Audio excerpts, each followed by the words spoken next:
Okay, sports. Sports. What sports? It's hard.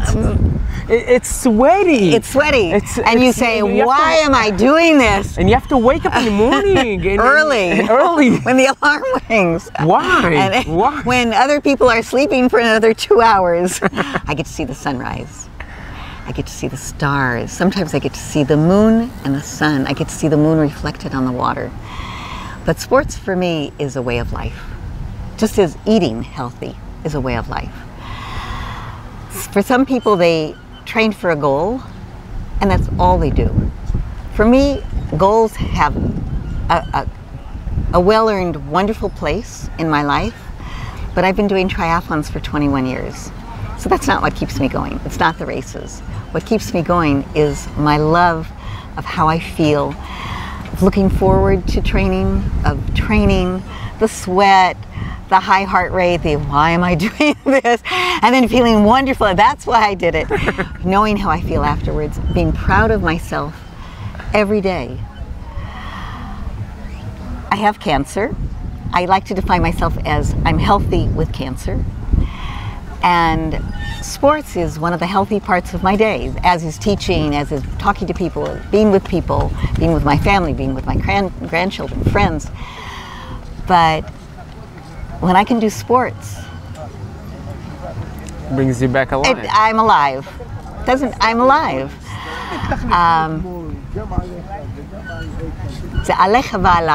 It's with friends. I sometimes do sports alone, but it's best. Sometimes I go to a group training session, and the best part of the training session are the hugs.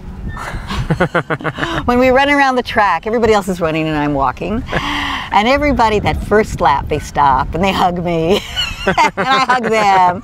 And they say hi, and we high five. So it's not about sweating, it's about hugging. Who cares about the run? I can't run anyway. It's about being with people and sharing that love of sports. Sports, for me, are a way of life. A way of life. And with triathlon, I plan my medical treatments around events. I've cried and begged to have radiation done immediately when there's no room. I've had surgery earlier to move a lump on my head so that I could at least walk in the triathlon and not just have to stand on the side. I've delayed radioactive iodine treatments till the day after triathlon so that I could not be radioactive and be around people. Maybe you were a little bit crazy, I think. Maybe. The doctors have learned that Susie's fine as long as she can do triathlons. We'll help her make it possible. I had to negotiate a heart rate with my neurosurgeon after the head surgery. She said, you can't swim, you can't bike. Okay, you could walk, but you have to keep your heart rate low. 120. And I said, 130. She said 125. I said 130. So, okay, 130. You have to learn. You have to learn. When the doctor tells you not to do stuff, you have to negotiate. Negotiate. That's the word. Negotiate. And sometimes I have to negotiate with myself. Sometimes in the women's triathlon that just was, number 22, I also had to negotiate with myself. 22? This was just number 22, this last one that we did. Time flies. Time flies. Wow. We've been organizing for 19 years. Wow. But I had to negotiate with myself, and that's harder than negotiating with a doctor. I wanted to get in and swim, no matter what. I would have swum in any waves, but I knew that the waves would hurt my back, and then I would be in terrible pain for 2 days. And so when everybody else was walking in waist-deep water, Tamar was watching over me and made sure it was so stormy that I knew I couldn't go in waist-deep water. So I walked in ankle-deep water, knee-deep water. I went and I touched the red buoy at the end, just to gave it a kiss, and then walked back. And so that was my negotiation with myself. But the red line, my boundary was, I was going to do it. I didn't care what anybody said. And I did it. Wow. Every woman a winner, including me. So next year you're gonna do the full triathlon. I have to. It has the to. cancer's gonna go away, and you're gonna do the full triathlon. I don't care. The cancer will go away. But even if it's there, I'm going to do the whole thing. 2 years ago, we started cycling on the fast road in Tel Aviv, the Ayalon, and I haven't been able to do it. Not last year because of surgery, not this year, and I want to do it. So. Come January, the registration is going to open. I like to be the first person to register. I pay for my registration, and I'm going to sign up for the sprint. Wow. Yeah. I'm going to be there as well. You by my side. Of course. So, tips for sports, tips for life, especially for women who say they don't have time. And they have kids, and they have their husband, and they have their jobs. I want to take a look behind us. There's a woman passing in a wheelchair, in a bathing suit, and she's wet. That's it. You just decide that you want to do it. That's the tip. We didn't know she's going to pass. You decide you want to do it, and it's very hard. The juggling. I don't belittle the juggling. Women in their late 30s, early 40s especially, are dealing with young children. Women in their late 30s, early 40s especially, are dealing with young children, most of the women, with a developing career, with a partner, or being a single parent, being tired because they're doing everything, and to find a way to put sport in their lives can be a little daunting. And I suggest going to sleep a little earlier, and then, if possible, to set up with a friend in the beginning, to make a commitment to a friend, because when two friends make a commitment to each other, then each one feels that they can't let the other person down. And that's a great way to start. And it's boring to train by yourself. Sometimes that's the only time, or late at night. But it's, and then to believe in oneself.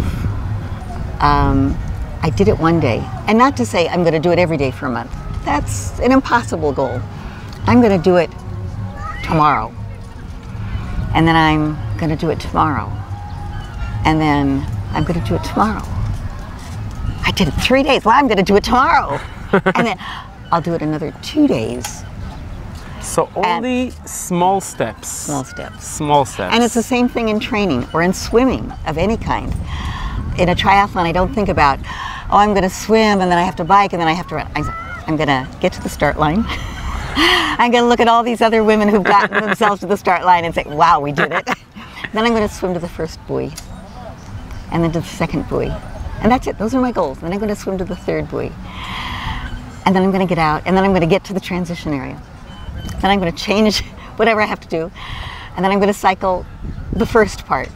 And I break things down. And this is a lot of coaches make the same recommendation. It's not my idea. Break it down into small, doable steps. And then we can just keep going. When I swam the 21 kilometers in the Kinneret in June 2010, I had never swum more than 6 kilometers, and I hadn't done that for 2 years. I had cancer.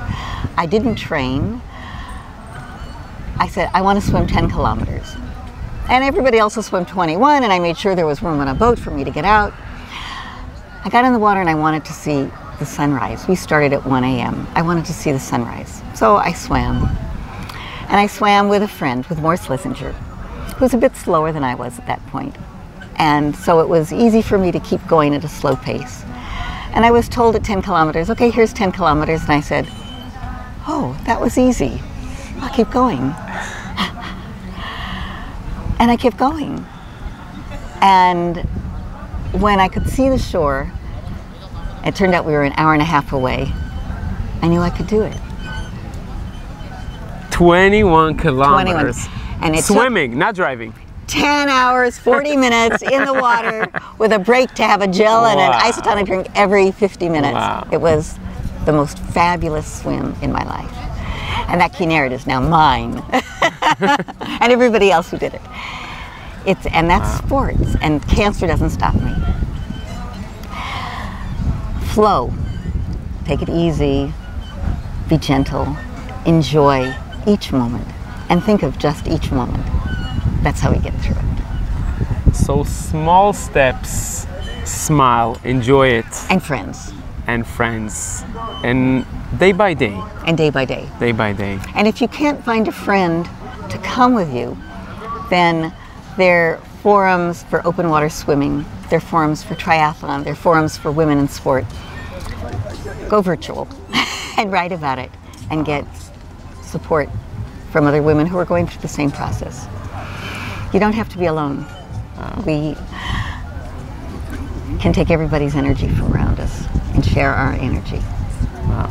We talked a lot, but we're going to jump in the sea because it's... How can I be here and not swim? Yeah, it's calling us. Thank you so much. Thank you. It was really a pleasure.